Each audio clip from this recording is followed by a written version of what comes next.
This congressional conversation is sponsored by AARP Nevada. Visit our website at aarp.org/NV.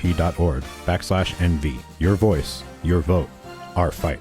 Thank you for joining us for the Review Journal AARP 2020 Congressional Interview Series. I'm your host, Steve Sebelius. We'd like to thank our sponsor, the AARP, and all of the candidates for the United States House of Representatives who've agreed to join us for this series. In this conversation, we'll be speaking with Dan Rodimer, who is the Republican nominee for Congress in the 3rd Congressional District. That's the seat that's currently held by Democrat Susie Lee. Mr. Rodimer, thanks for joining us today. Thank you for having me, Steve. I'm honored. Unemployment during the coronavirus crisis in Nevada has reached levels that we have not seen in Nevada since the Great Depression. Older Americans especially have been kind of disproportionately affected by that. If you're elected, what ideas do you have to help those older Americans recover economically from the devastation that they've seen from the coronavirus? Yeah, COVID has been obviously horrendous. It's been horrible. We need to recover. We need to recover as fast as possible. In the last recession, we were hit the hardest. Las Vegas was. It took us the longest to recoup, rebuild. And, this is a major issue with our economy. We need to bring back manufacturing. We need to bring back jobs. We need to work on our infrastructure. And we need to get back to where we were with, the lowest unemployment, for Latinos, Hispanics, African American, Asian, and drive that GDP up. How are we going to do it? We're going to continue on the same path, but we need to bring jobs back. Right now, obviously they're talking about trying to with all the debt that we have, because unfortunately we're spending, for every dollar we spend, we borrow a dollar. I think it is $1.40. I believe, I think it's maybe a little bit more now, because after the last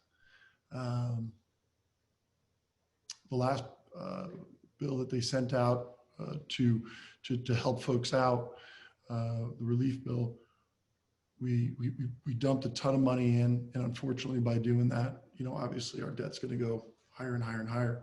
I put out a plan that's online for recovery.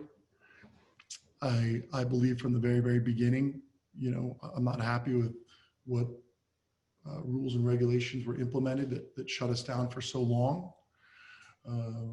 Yeah, and you're a businessman yourself. I mean, this has affected you as well as so many other business people in Southern Nevada, right? How has this affected your business? We've been crushed. We're in the restaurant industry, and 60% of the restaurants are not going to reopen, the ones that shut down. We've been having a very, very hard time, and I talk to folks every day. They come to me, they ask me, what can we do differently? How do we reopen faster? What I did was I didn't lay off anybody. My opponent, she laid off close to 500 people. I didn't lay off anybody. I've gone out of my way to make sure that everybody had a job that worked for me. But I have folks calling me every day saying, Big Dan, what are we going to do? How are we going to fix this? I need a job. I need to go back to work. I can't go back to work because my kids are online learning right now. This is affecting everybody, from the parents to the children to the small business owners. We need to reopen in a safe, responsible way and get folks back to work. Yeah. A lot of times, especially you're a young guy, so you don't have to worry about this right now, but, a lot of older Americans, 50, 55 years old, something like that happens to them. They get laid off through no fault of their own. The coronavirus happens and they get laid off. They have a real hard time finding a job. They've got a lot of experience, but employers, kind of look at them like, well, they've got that more experience, but they'll demand a higher wage as a result. And they're probably going to be more expensive when it comes to health insurance.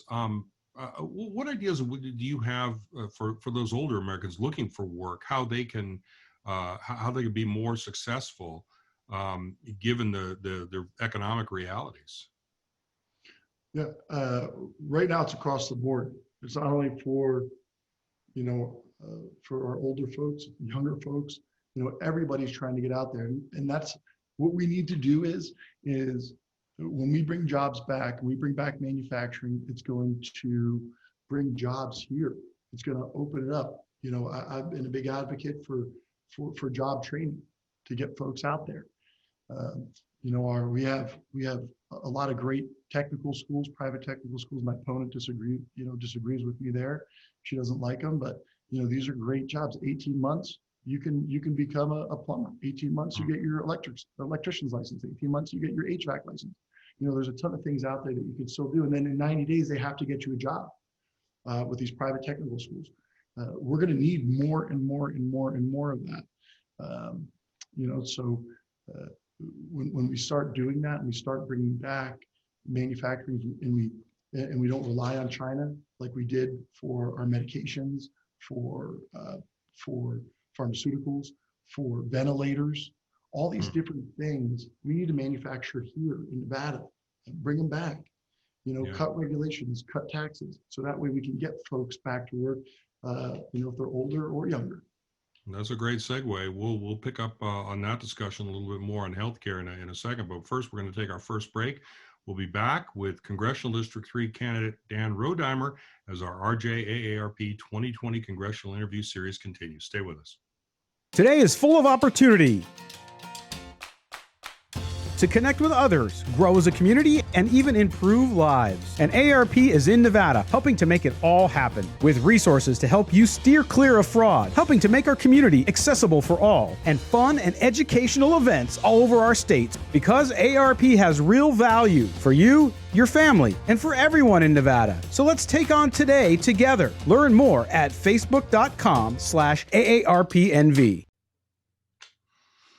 Welcome back to the RJAARP 2020 Congressional Interview Series. We're speaking with Dan Rodimer, who is the Republican nominee in Congressional District 3. We were talking about health care. Obviously, the Affordable Care Act has been the focus of a lot of healthcare debate over the last few years, whether or not that should continue or not.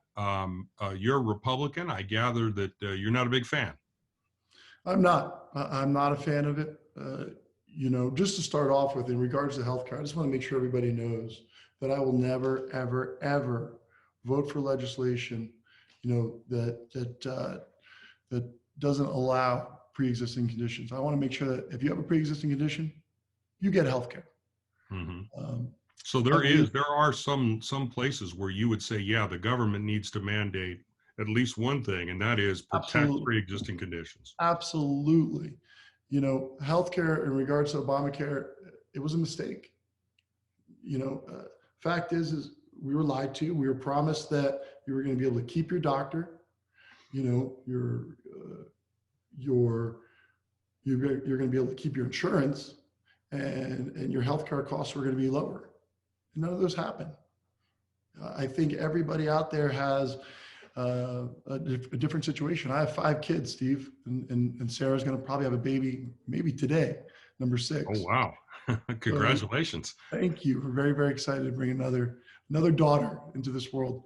Congratulations. That's great. The insurance that I may need could be different from you. Sure. It could be different from when I was in college.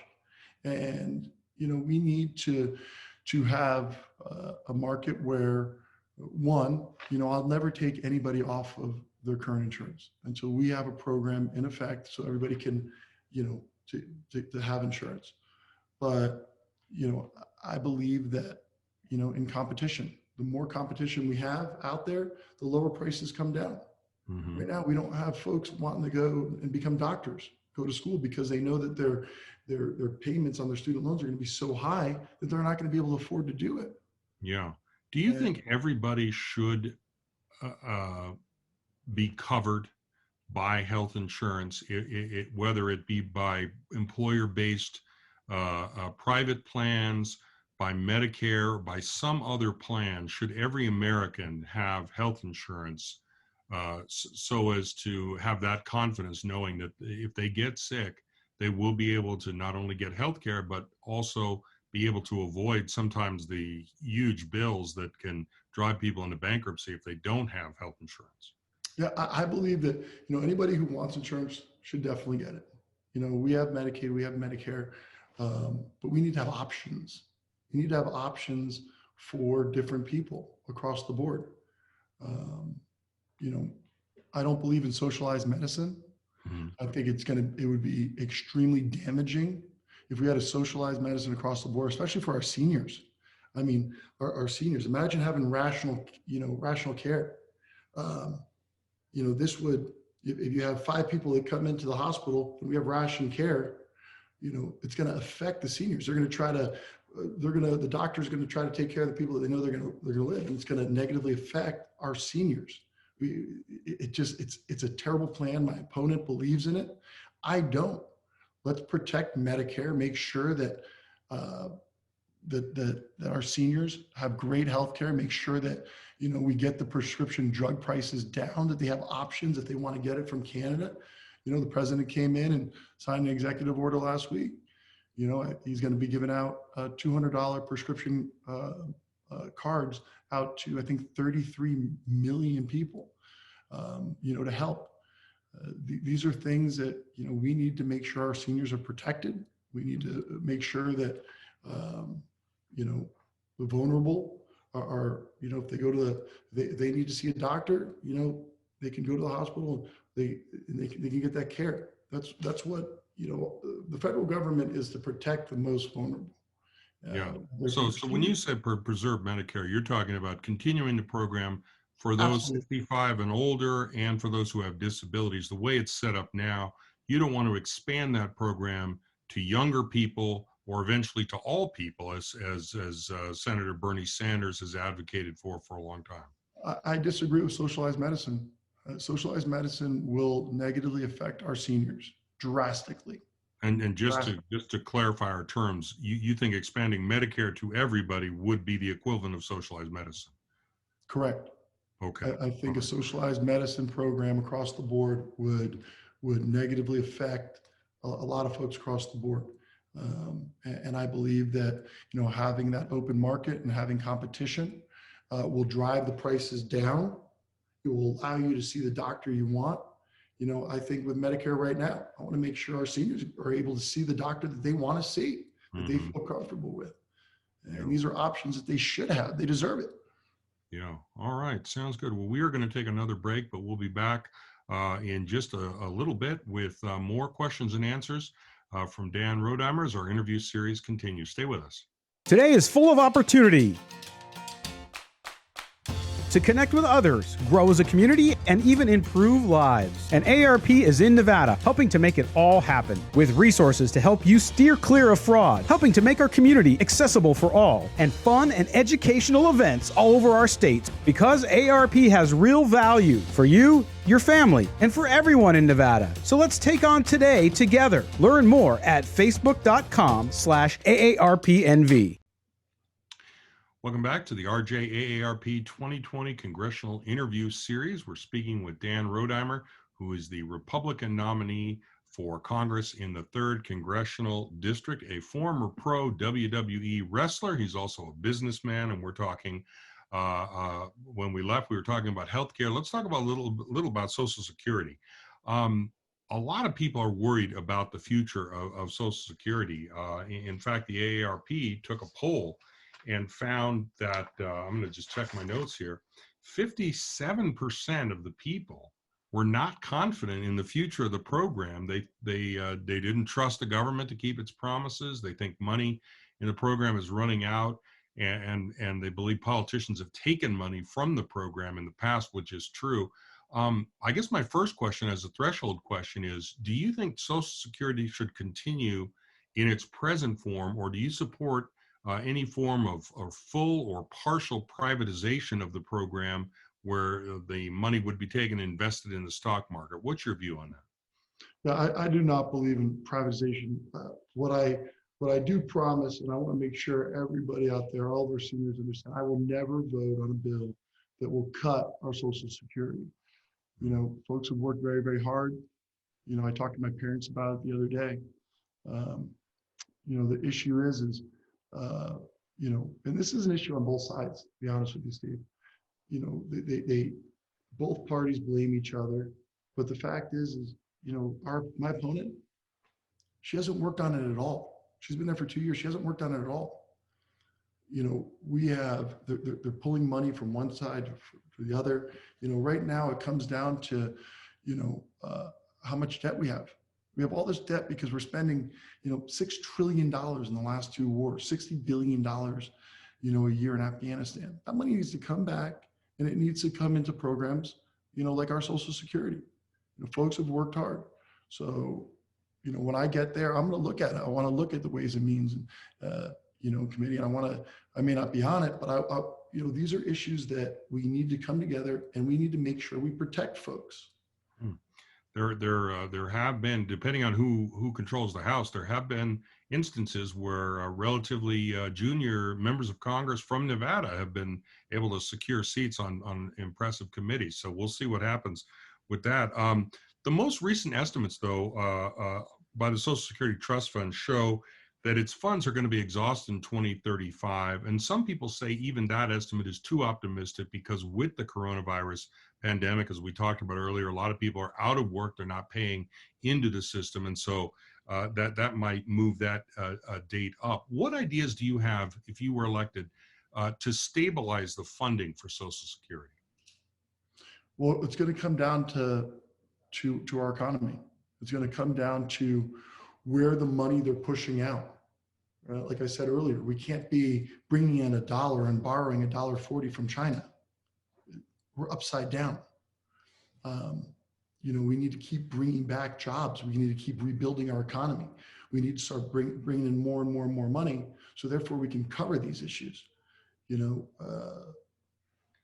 regards to where we can pull the money from, well, I can't wait to get there, Steve, because I'm going to look at the big picture, figure out where this money is and why they're taking it from our Social Security. This is something, when I get there, I'm going to bust my butt to make sure that our seniors are covered. What about right now? I mean, I'm sure you looked at it now. You probably have some ideas where you would get started doing that. The federal budget is a huge document. It's a thick book.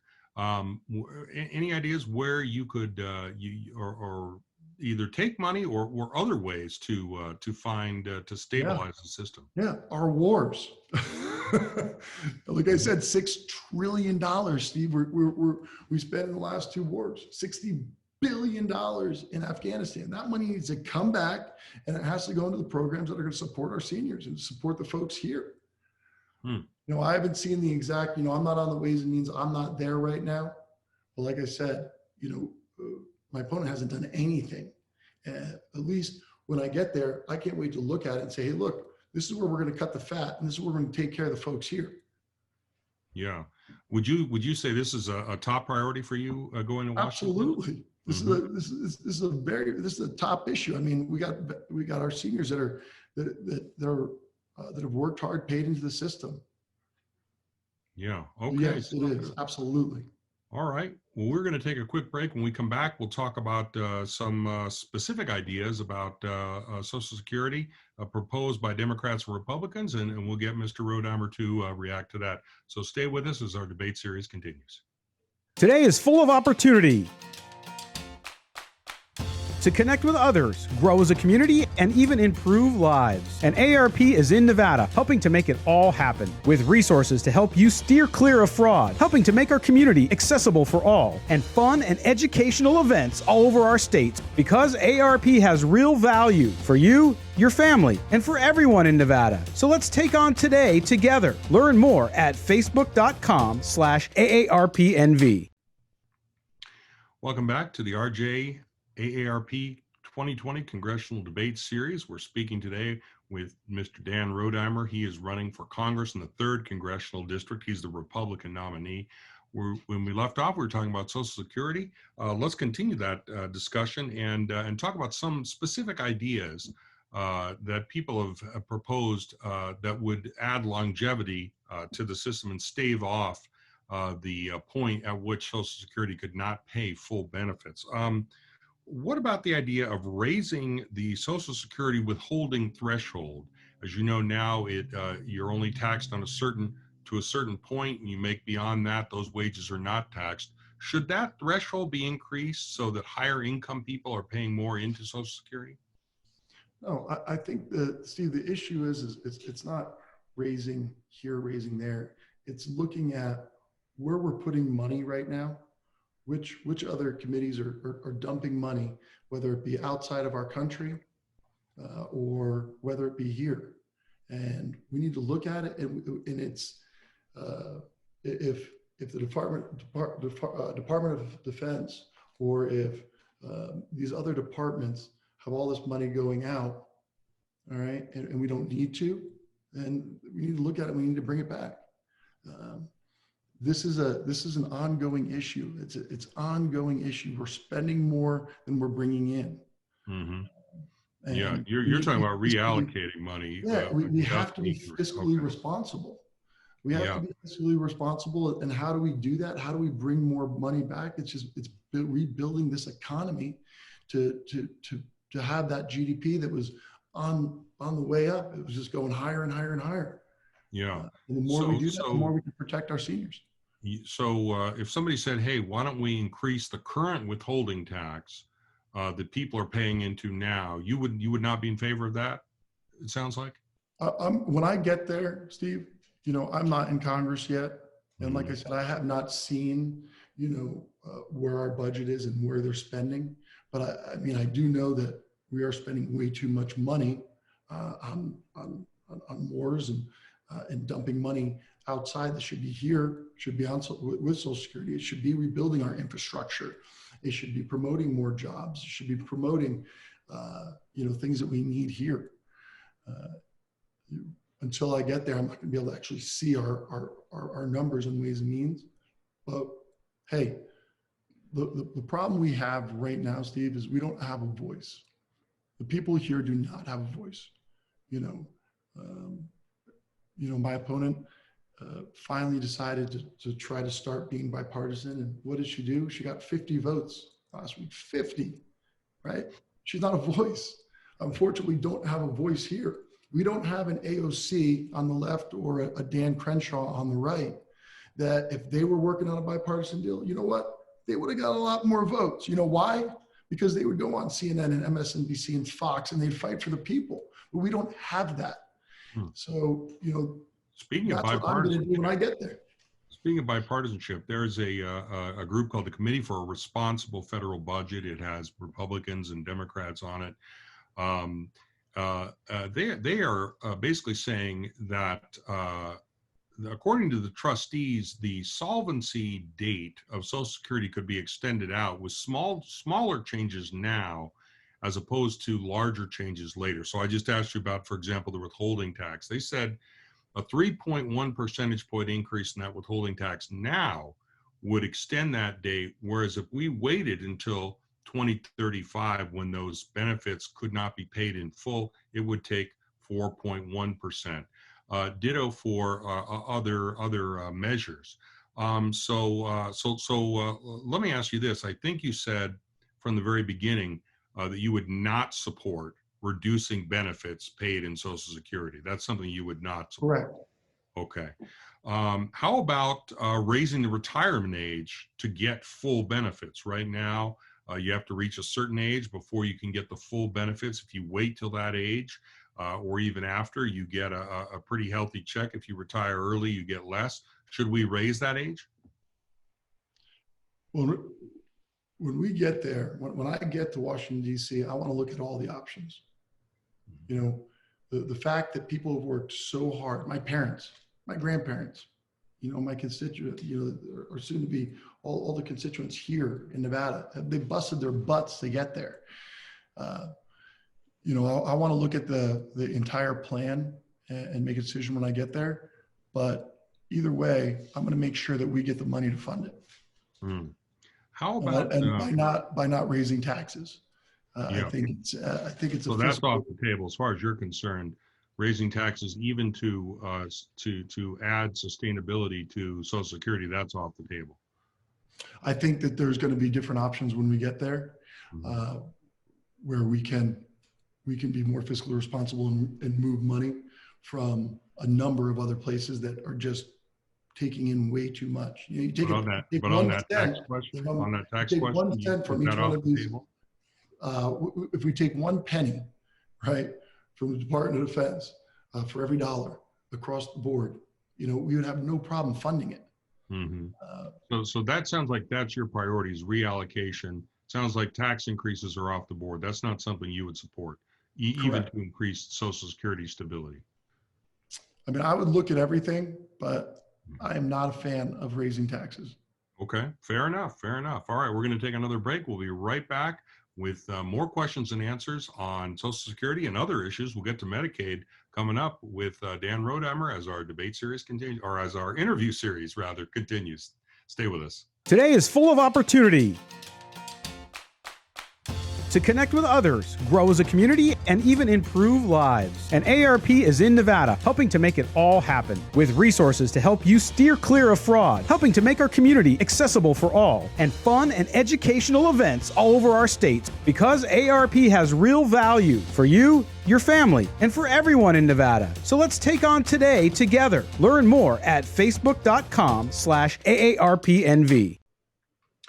Welcome back to the RJAARP 2020 Congressional Interview Series. We're speaking with Dan Rodimer, who's running in the 3rd Congressional District as the Republican nominee. We were talking about Social Security just a bit ago. One other idea that I wanted to run by you, people have said that there should be a means test.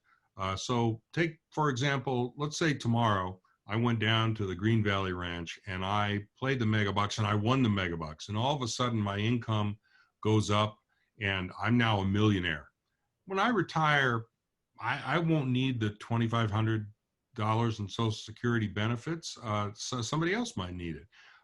Should there be a means test to say, look, if you struck it rich because you were an entrepreneur, because you got lucky, whatever reason, and you don't need that money, let's say those benefits should go to someone else. That would sustain the system in the long term. It seems like it would be a good idea to keep that system going. What do you think of that? Hey, there's a lot of folks out there that have busted their butts for many, many years. They've paid taxes, they paid into it. That's their money. Right, they've earned it. That's the argument against it, right? They've earned it. So if it was my parents, even if they did well, I mean, they busted their butt for that money. They deserve it. Mm-hmm. Even if they don't need it.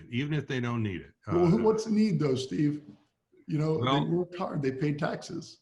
Yeah, I know, absolutely. No one's denying that they've earned that money. Absolutely, they paid into the system. They absolutely deserve to get it out.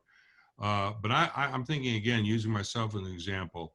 If I was so wealthy that the money would not make a difference to me, I would probably want it to go back into the system to help people who are not as fortunate for whatever reason. Maybe they didn't work as hard. Maybe you're great. I mean, and I agree with you, Steve. And if you want to do that personally, then absolutely don't take it.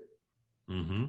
So if you get, let's just play out a little scenario here. Let's say you get elected, Donald Trump gets reelected. Donald Trump comes up with a plan that is going to reduce those benefits. He says, listen, we got to do it to keep the system in place. We got to reduce benefits. You're going to tell the president what? When he comes to you and he says, hey, I campaigned for you. I need you. I endorse you. You got to vote with me on this.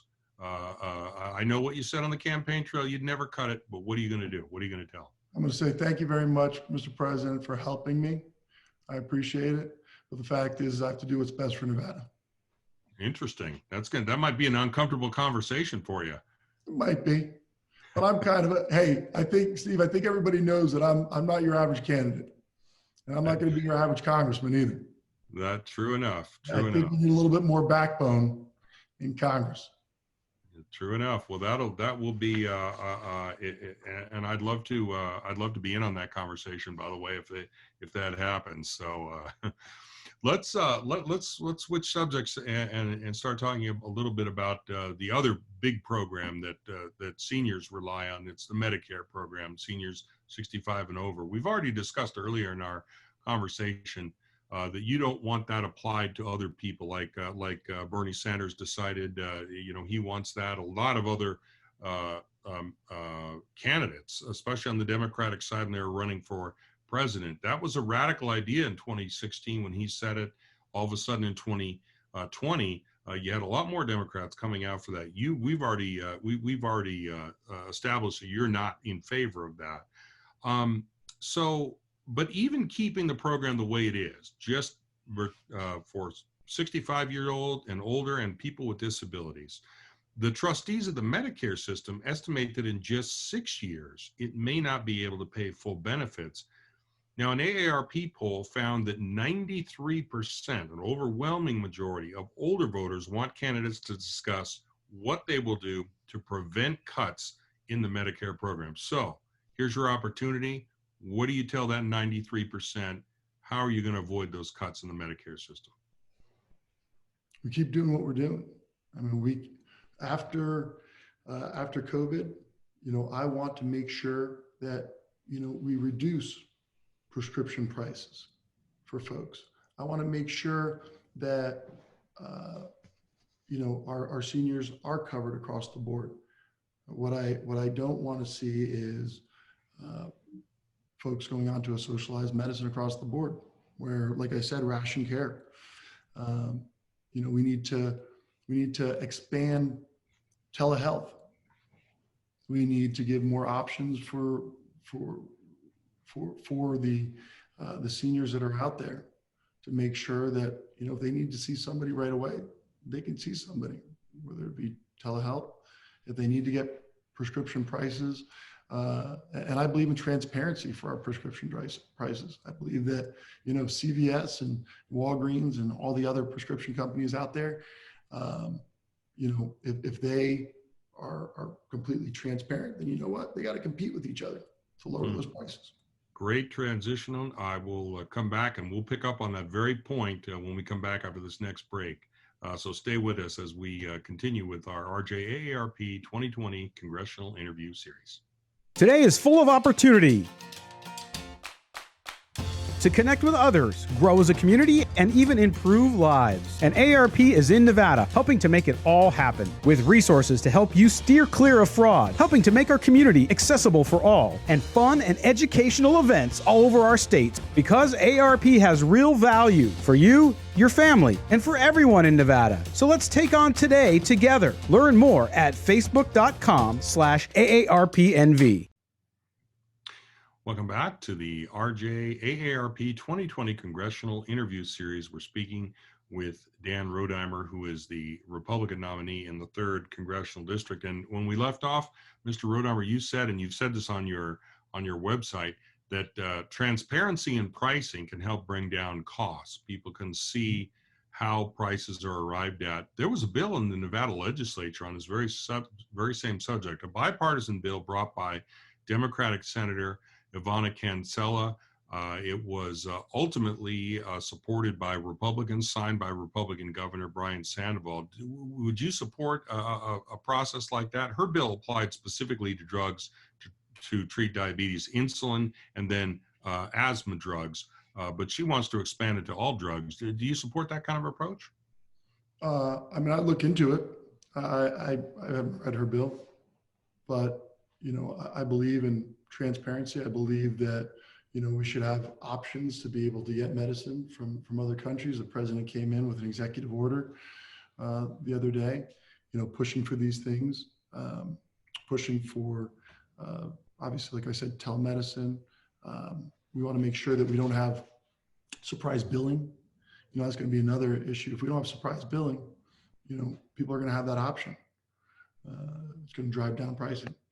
But, unfortunately, right now, the cost of medicine, it's just too high for the patients. Some people say that one of the ways we can fix that is if we decided to allow Medicare, like the VA, to negotiate with drug makers for the price of drugs. In other words, if Medicare could use its buying power because of all the the patients that are in the Medicare program and leverage that buying power, they could get a much better deal from pharmaceutical companies without the need to re-import drugs from other countries. They could get them right here. Do you support something like that? Or we just lower the pricing of medications. Well, how do we do that though? We don't even have to do that. I mean, if we have transparency across the board and everybody knows what the cost is, people. But you're not talking about the government saying, okay, this price of this drug is now going to be this. You're not talking about government prices. I'm talking about competition. You know, if you go out there and you say, hey, look, you know, you can get your medications from Canada. Okay, you can have that option. All of a sudden, people are going to be competing to get lower and lower prices, and it will come down. It's just, it definitely will. I mean, you just have to have transparency across the board. This is what they're buying it for. Okay, then other companies are going to, or other pharmacies are going to compete with each other. Yeah, that might work in terms of drugs that are widely available when you have multiple drugs to treat as a condition. But there's a lot of these new drugs, you see them advertised on television, that are brand new. They've been manufactured and developed by a single pharmaceutical company. Other companies don't have the rights to that particular drug. And so they can set those prices pretty high, and talk about surprise billing. Sometimes when you see how much some of those drugs cost, $700, $800 for a 30-day supply, you might develop other medical conditions just on seeing the bill. The negotiating for lower prices, you don't think Medicare should be able to do that? No, I would love to be able to drive down the prices. And I would look into it. Absolutely. I have no problem looking into it, looking at all the different options we can do. Steve, at the end of the day, it's what's best for our seniors here is what I'm going to push for. And if that's what the seniors want, then we'll look into it. Yeah, but as we've discussed before, I'm guessing you would say tax increases to sustain the Medicare program, that's not your first choice. That's not something you would advocate. Like I said, we have a ton of money right now. I'm going to make sure that money comes over from all these other places, you know, that we're pushing. Like I said, with wars and everything else, bring it back. So other you have to have a voice, though, Steve. There's no voice out there that's doing it. We need somebody who will stand up for our seniors, and right now we don't have that. I mean, Susie Lee has not worked at all on Social Security. She hasn't worked on Medicare. What she has worked on is socialized medicine, but like I said earlier, you know, we don't want that for our seniors because, you know, with socialized medicine, we're going to have an issue where we have, well, you're going to have rationalized care, and then it's going to negatively affect our seniors more than anything. So, you know, Susie keeps pushing this, you know, this whole socialized medicine. The most vulnerable people are going to be affected, which will be our seniors. Let's when we come back, we'll talk about more places where you might find money to sustain Social Security, Medicare programs going forward. But let's take a break right now, and we'll be back as the RJ 2020 Congressional Interview Series continues. Today is full of opportunity to connect with others, grow as a community, and even improve lives. And AARP is in Nevada, helping to make it all happen, with resources to help you steer clear of fraud, helping to make our community accessible for all, and fun and educational events all over our state, because AARP has real value for you, your family, and for everyone in Nevada. So let's take on today together. Learn more at facebook.com/AARPNV. Welcome back to the RJ AARP 2020 Congressional Interview Series. We are talking today with Dan Rodimer, who is running in the 3rd Congressional District as the Republican nominee. Mr. Rodimer, you said before we went to break that there are places we can find money. One area you mentioned was foreign wars, bringing troops home from places like Afghanistan to the United States, using that money that we save from that to sustain programs that we've been talking about, Social Security, Medicare, and things of that nature. Where else do you think? Well, our economy, Steve, our economy. You're talking about economic growth, We keep rebuilding producing it. more money. We keep, and we borrow less. I mean, obviously our economy's we're gonna bring more money in. Mm-hmm. Right now with COVID, I mean, we've lost all these jobs. We need more jobs. We got to bring it back. We need to rebuild it. I am for, less regulations. Being a small business owner myself, I understand it. I've seen it across the board where, these regulations that I'm reading, obviously, I went to law school, and then being a small business owner, I try to look at different ways we can cut these regulations so that we can bring in more businesses, we can bring in more jobs, and we can bring in job training, for our veterans across the board. We were on track before, and that's how we're going to continue to do it now. Do you think economic growth could get to a level where it could solve all of these problems? I mean, what percentage of economic growth do you think would be necessary to make sure that that these programs we've been talking about are sustained for the long term? Well, not only being economic growth, but also being fiscally responsible. Mm-hmm. And we're not right now.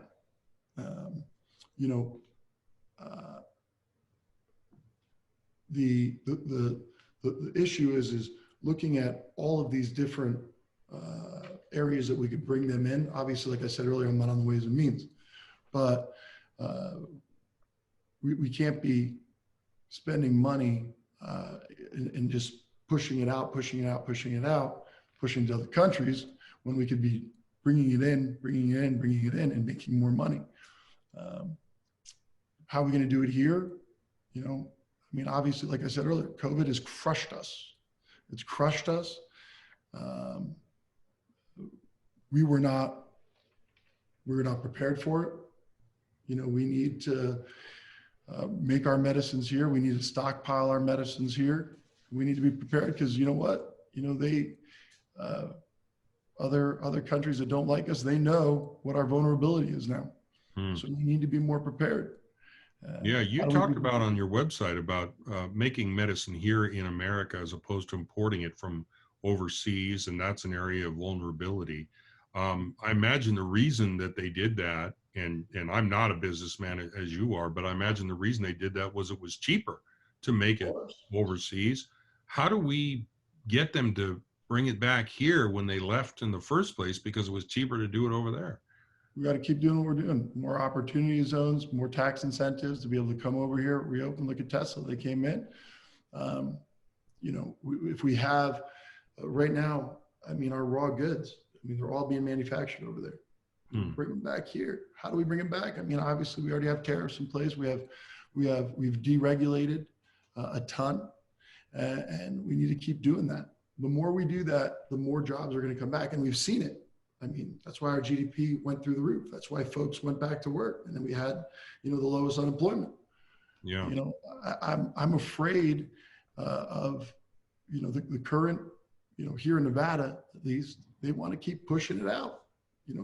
Hey, let's just keep sending it to China. Let's keep doing that. Well, it's not going to work. And that's what I'm going to bust my butt to do, Steve, when I get there. Do you think, and we've only got about 30 seconds left before I have to take our next break, but do you think that we should impose a tariff on companies that have offshored their goods before they can come back in and give Made in America drugs or other goods a break? I believe in fair trade. Mm-hmm. I believe in fair trade. I think that's how it should be. I think right now, it costs us a lot more. It's not fair to the U.S. And we need to protect, the folks here. And we need to be able to bring back these manufacturing jobs here. How do we do it? Well, if we have fair trade, I have no problem with that. But I want jobs here, don't you, Steve? Absolutely. The more, the better. Absolutely. Well, we'll come back in our next segment and talk a few more issues with Dan Rodimer as our AARP 2020 interview series continues. Stay with us. Today is full of opportunity. to connect with others, grow as a community, and even improve lives. And AARP is in Nevada, helping to make it all happen, with resources to help you steer clear of fraud, helping to make our community accessible for all, and fun and educational events all over our state. Because AARP has real value for you, your family, and for everyone in Nevada. So let's take on today together. Learn more at facebook.com/AARPNV. Welcome back once again to the RJ AARP 2020 Congressional Candidate Interview Series. We're speaking with Dan Rodimer. He is a candidate in Congressional District 3, the Republican nominee. Mr. Rodimer, as you know, the Medicare program, there are certain things that aren't covered unless you buy supplemental insurance. One of those things is dental care. Do you think Medicare ought to cover dental care for seniors? I believe it's part of, I believe that you should have it. It's extremely, extremely expensive. It is, as you get older, heck, as I get older, my teeth are getting worse and worse, and, I think that if there's a way that we can expand it, absolutely.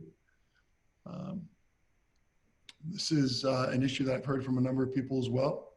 So when we get there, if there's a way that we can expand it, I'll be on the forefront. I'll be right on that soapbox fighting for it. Yeah. So you've heard about this on the campaign trail. People have asked you about it. I have heard.